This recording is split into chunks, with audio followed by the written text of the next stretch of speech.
UFC Vegas 73 just recently wrapped up, and I'm going to recap the entire card.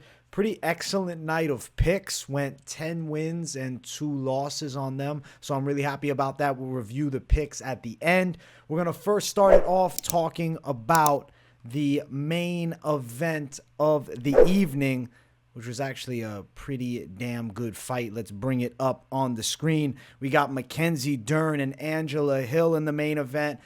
Listen, Mackenzie Dern put it on her for 5 rounds and was dominant, but holy shit, what is Angela Hill made out of? She got destroyed with ground and pound, rocked with punches, hurt badly with a knee, was in deep armbar attempts, literally wouldn't give up. She's getting brutally ground and pounded, would do just enough to move and stop the ground and pound attack. So you got to respect Angela Hill as a veteran of the game, just to absorb numerous shots and continue on.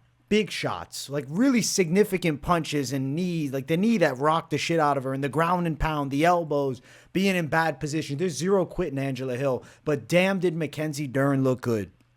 She ran Angela Hill out of the cage, really. It was pretty one-sided fight. There were a couple moments for Angela Hill, but like her best success was just holding Mackenzie Dern against the cage and not really doing anything with that. I feel like I want to bring up the rankings because I do want to talk about what I potentially see as next. But damn, Mackenzie Dern, striking-wise, jumped some stock for me. She still got that terrible judo throw she likes to do. It's just super ineffective. Like, even the time that she got Angela Hill down with it, she ends up on the bottom. And then most of the time, she didn't have enough strength to pull it off. Looking at women's 115, Angela Hill was at 14. Dern was at 8. It's not going to do much for her stock in the rankings.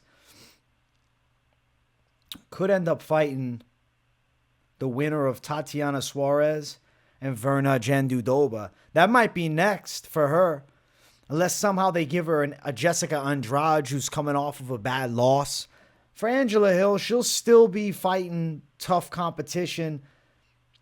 At number 14, they could give her somebody unranked after this one. Maybe do her a favor and give her an unranked girl that she can get some style points on like she did to Godinez and Emily Ducote. She's nasty. Angela Hill is really good. Even in loss, she shows that. 15-13 record. This is one of the best fighters we've seen in the women's divisions, which has, a near 500 record. Mackenzie Dern looked damn good, but Angela Hill super tough. So mad respect. Dern's a prospect for sure, contender, but I just don't see her getting the crown. I think the weight class is just too tough, like top heavy, too tough up top, really is what I'm saying. I don't think she's going to be able to beat the best girls. Like, now I got to bring it up real quick. Okay. Zhang Weili. I pick her. Esparza, hard matchup, but maybe favors into Dern style. Maybe she beats in Esparza. Could potentially beat a washed Rose Namajunas. Already lost to Yan Xiaonan. Amanda Lemos is hell. Like, the Jessica Andrade matchup intrigues me, or the winner of Suarez and Jandiroba. And it'd be a rematch with Jandiroba. For shit. Mackenzie Dern, congratulations for your main event W, and thank you for saving the day with hitting on the parlays. Mackenzie Dern, much love to her. Anthony Hernandez, Edmen Shahbazyan. The first round, Edmen Shahbazyan looks like he might be the nastiest striker in the UFC middleweight division. The first 3 minutes, really. But as soon as you start touching him, as soon as you start grappling him, you wear on him a little bit. His gas tank falters quickly. He just really doesn't have great gas. He's a dangerous 3-4 minute fighter.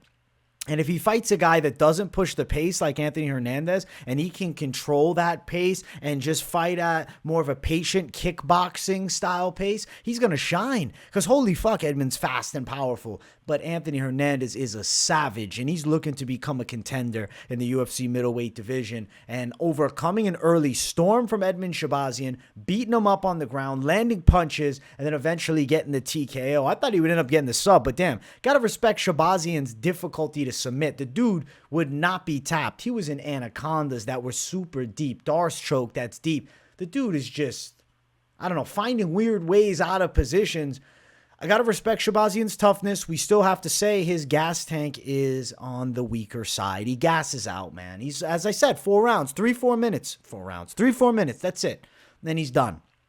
Anthony Hernandez has got the motor to go all night. And that's a valuable trait to have in the UFC middleweight division, that at this point, right, the top end is a lot of strikers. Hernandez is not a top tier wrestler, but he has great pressure. And I do think he can get some of the higher level guys maybe down. So I guess I'm kind of hinting at, I feel like Fluffy Hernandez might have kind of punched his ticket to a chance at a top 15 name. I don't know if he's available. But a fight against the likes, damn, bro, I'm looking at top 15, I'm getting nervous. I was going to say Chris Curtis. That's a scary fight for Anthony Hernandez. Once you break into that top 15 of middleweight, it's killers. I mean, you look at 15, Andre Muniz, 14, Chris Curtis, 13, Brendan Allen, 12, Nazardine Imavov, 11, Gastelum, but he's dropping a weight class, and 10, Jack Hermanson. That's killer's row. Those are all savages. And I believe Muniz is booked against Paul Craig, who's debuting at middleweight. Hernandez will find himself in a good spot, but right now, does he get a ranked opponent? It would have to be Chris Curtis, and I don't love that fight for him. Might still get unranked opposition. He's young, 29. You got plenty of time at middleweight. Great win for Hernandez. It was awesome.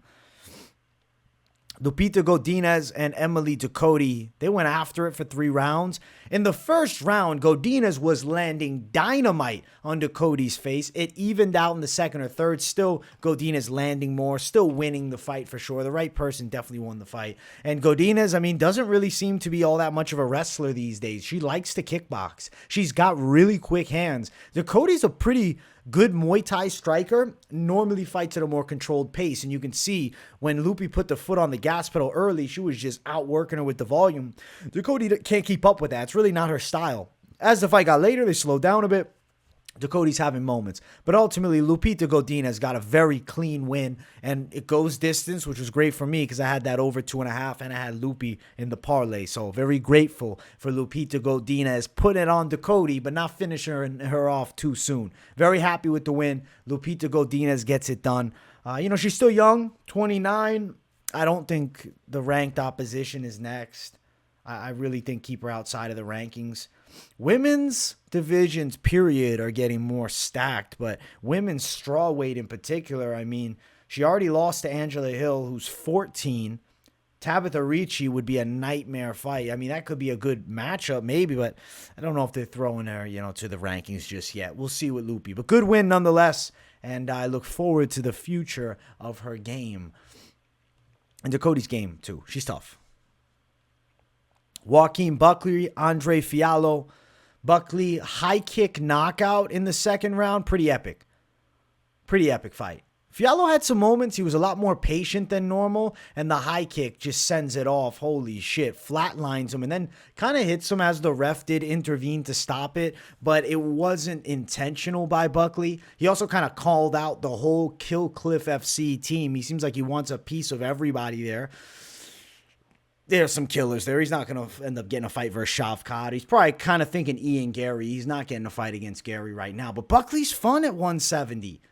Still was getting touched up a bit from distance. It was an awesome high kick, but he was trying to force a lot of openings.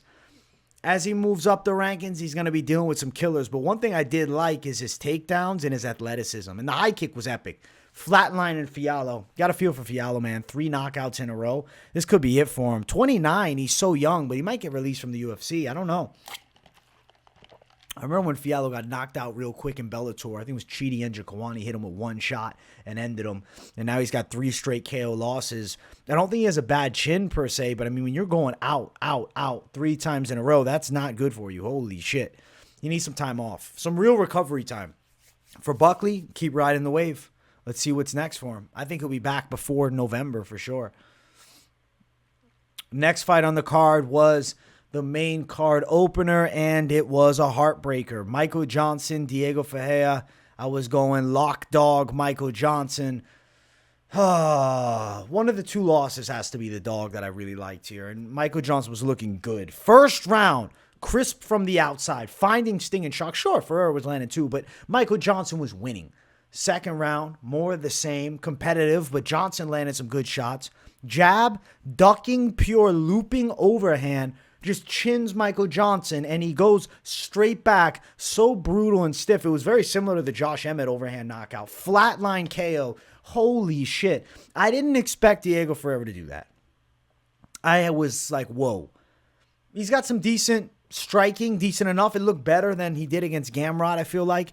He looked in great shape at weigh-ins. That's something that I noticed, which, I mean, that did kind of welt the confidence a little bit on the Johnson side. So make sure you guys watch that weigh-in recap show. Because you saw after that, I was a little less confident. Because Diego actually looked like he was there to kick some fucking ass. And damn, he did. The overhand was just... It's like a left field shot, bro. He threw the touchdown pass. The Hail Mary shot. It was set up for sure, though. It wasn't like a blind, eyes closed Hail Mary. He set it up.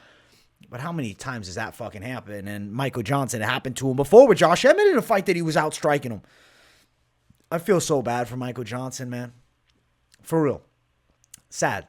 He wanted to dedicate the fight to Rumble Johnson, who passed away. Rest in peace to the legend. He was looking like the most live dog early. And he's trying to get some momentum. He's talking about being a champion and just... Dude, things for his career, just for unfortunate, man. He's beaten some of the best guys in the world, but just can't put it together consistently. And gets laid out by Diego Ferreira, who I thought he had a huge, and did. He did have a huge striking and speed advantage over. And Ferreira ends up landing the overhand and flatlining him. Crazy, crazy, crazy. Great win for Diego Ferreira. Disappointed, though, for Michael Johnson. Next fight on the card, the featured prelim, Viacheslav Borshchev dropped some fucking hammers on Maheshate. I'm going to say this, though. Savage for Slava Claus to keep going after he got eye poked. He got his eye gouged. He was closing it, blinking it. Like, his eye was definitely fucked up. I was worried he couldn't see. I was nervous he'd end up losing the fight because of that. Because Maheshate's got some dangerous strikes. Front kicks, straight shots, sniper from distance, scary high kicks, too. Maheshate's a terrifying guy to be one-eyed against. And Slava brought the fire to him. Ends up getting a clean knockout win. Follows up with a little ground and pound. He dropped him multiple times throughout the fight in the first and second round. When you give him a striker, he shines. But, yo, you saw the takedown attempts by Maheshate. Those hips were on point for Slava Claus. Listen, American top team is not where he's at. No, he's at Team Alpha Male. What the fuck am I saying? At Team Alpha Male, you know you got savage wrestlers, and he is working with these guys on his ground skills day in, day out. And then Maheshate, who never shot a takedown in the UFC, shoots like 3 takedowns and was way off on all of them. And you saw this striking skill that Slava Claus has when he's able to use it. He's a terrifying guy to face off against. If you don't got some pretty damn decent takedowns and grappling offense, you're in big trouble on the feet with Slava Claus. So awesome win for Slava. And Maheshate will be back. He's only 23. He's a baby in this game. He's got plenty of time. Next fight, Karolina Kowalkiewicz, Vanessa Demopoulos. Kowalkiewicz beat her up. Whooped her ass, really. Just straight shots through the guard. I called that. If you watch the breakdown, I said, I see a lot of straight shots through the guard landing for Kowalkiewicz. And she was able to do just that, and she won a unanimous decision. She was touching her up with more strikes. Demopoulos couldn't get any takedowns off. Even on the ground, Kowalkiewicz really wasn't significantly threatened. She did some damage from top. And then the striking from distance, vast majority of it was all Kowalkiewicz. You know, a few big punches landed for Demopoulos. She's a strong and athletic girl. She's really tough. But Kowalkiewicz is so schooled. 15-7, 3-fight win streak, 37. Kowalkiewicz is having a bit of a career resurgence, man. And look, she had a 4.5-inch reach advantage going into this fight. In the stand-up game, that's huge. Especially when you see Demopoulos getting touched through the guard in other fights. Kowalkiewicz lays it on her. Great multi-shot combination. Scrappy fight. It was really entertaining. I loved every second of it. Clean win for Karolina Kowalkiewicz. More fun fights for her, though. I don't think you jump her up to a top 15 opponent. They're probably going to use her to build somebody now. That's what I'm thinking. Because Kowalkiewicz is a high-level name. She's a win over Rose Namajunas. She fought for the world title. She's been up there with high-level girls forever. I feel like they're going to use her as an opponent next time. That's just a hunch that I feel, is they're going to use her for somebody else to build a name up. We'll see who that somebody is. Ultimately, great win for Kowalkiewicz. Very proud of her. She looked awesome. Next fight on the card, the real dog lock of the card, Gilbert Urbina, who was one of my favorite underdogs, and after the weigh-ins, very confident pick, put it on Cosce. Not even close. Beat the hell out of him. I was so fucking happy, man. Because Gilbert Urbina was dog tough, pressure, strikes, multi-shot combos, just bullying Cosce. eats a shot, and he keeps coming forward. And then what does he do? He beats the shit out of Cosce using grappling. They then stand up for the next round, and he's outstriking Cosce. He broke his ribs. The body teeps are pretty much what did it. And then a little follow-up, ref jumps in. Fight over. Gilbert Urbina looked like a freak out there. 6'3" at 170, shredded to the gills, great athleticism, strong wrestling. He beat Cosce so handily. I was just like, yo, I'm blown out of the water here for this guy. The Urbina family needed it. They finally got it. So super dope, man. I'm really happy for Gilbert Urbina. I saw both his brothers fight through the Ultimate Fighter, not make it, him get his shot, not win the show, and then come back and get a UFC win. Excellent. Excellent, excellent, excellent. Gilbert Urbina's a bad man. 6'3", 27, 170 pounds. I think he's got a bright future in the sport. I think he's got a ton of potential. I think he's a guy that's going to be here for a while. I see Urbina as a guy that we're talking about as a UFC veteran. He's got those type of tools that he can stay long in this game. And so I'm excited for what's next. 100% I'm excited for what's next. Fuck Cosce up. I think Cosce is a small 170 pounder and then he's missing weight. That was a huge red flag for me. I said, damn, he's in big trouble here. He missed weight. He looked horrible on the scales. And then Urbina just pieced him up and ran through him. Cosce needs to get the weight dialed in because he won't fare well at 185. He's honestly a smaller welterweight when I look at his frame. But I guess it's because Urbina was so tall. He's 5'11". So he's an average size welterweight. He's not going to fare well at 185, especially at the UFC level. So he needs to get his weight cutting on point. He can shred 5 pounds of fat off. I think he needs to fucking dial in the diet, get leaner, come back better. Cosce's still a young dude in the game. I've picked Cosce in the past. I've backed him early on when he was on Contender. Picked him as big dog money. Both the brothers getting wins. So I don't think he's a bad fighter. He just needs to fine-tune some things. I've been saying this. If I'm Team Cosce, I'm like, all right, I need to work my stand-up. I think change up gyms. Doesn't mean you can't still work with Team Alpha Male. They got the best wrestlers there, and it's great for Slava, who's got the stand-up. Now, go get some more stand-up game elsewhere. That's what I think would be Cosce's best bet. Ultimately, Urbina, mad respect, huge win, dominant performance. Next fight, Rodrigo Nascimento, Ilir Latifi. Weird, fat heavyweight fight. Nascimento is 30, and he doesn't look like he's going to be a contender with the short 40-year-old man finishing in some type of dominant position and swinging big shots at him. Listen, close split decision. I thought the fight could have gone either way, and you know what? Respect to Nascimento getting the win. I got this one wrong. I picked Ilir Latifi, but I wasn't very confident on it, and then I didn't flip my pick at the weigh-in show, but I said I'm not feeling great about it. And you know what? The fight looked exactly as, you know, maybe I anticipated it would. A close, heavyweight, sluggish, slobber knocker-ish, lay against each other pressure fight. Not a bad matchup. It wasn't that bad. I didn't hate this fight. I'm kind of shitting on it more than I should. It wasn't a bad fight. It was pretty okay. There were some big shots exchanged by both. Latifi landed some big punches, but he's so far past his best days, and he's really overweight at this point. And then Nascimento is just not that great with finding his shots and doesn't have, doesn't have very good wrestling, even though he's known for his jiu-jitsu. I just don't see Nascimento as a top-tier guy at heavyweight at all. Like, I think that he is able to beat a lot of the back-end mid guys, but I wouldn't like his chances against Parker Porter. And maybe that's what's next for him. Good win, ultimately, for Nascimento, though, to move forward with his career. Latifi probably calling it. Next fight, Chase Hooper, Nick Fiore. Oh, my gosh, Chase Hooper looks so good. Beat up Nick Fiore in the striking, crazy volume, crazy pressure and pace, and had some grappling moments too. It was wild scrambles on the ground, weird positions, just odd shit between these two. Like one position they were just like fully canceling each other out in and with, you know, limbs locked up on the ground. Very interesting fight. I love the grappling display. And Chase Hooper's striking looks well improved. He looks way better at 155. He's got some muscle on him. He's got some strength in the clinch, and he's got a better chin because he ate some shots that Fiore was throwing back at him. Chase Hooper did his thing out there. He entered a flow state and just was landing numerous strikes on Fiore that Fiore just couldn't keep up with. The gas tank looked great too. Mad respect to Chase, 23, putting it all together. He's so young. He's 23, 12-3-1, legit UFC wins, fun fights on the horizon for Ben Askren's son.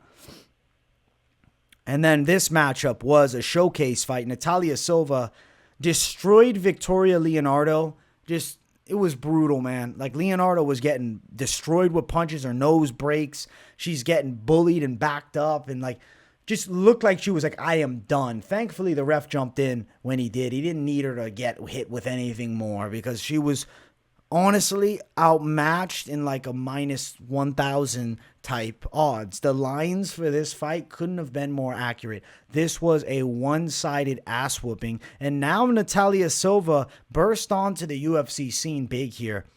She's already undefeated in the octagon, 3-0.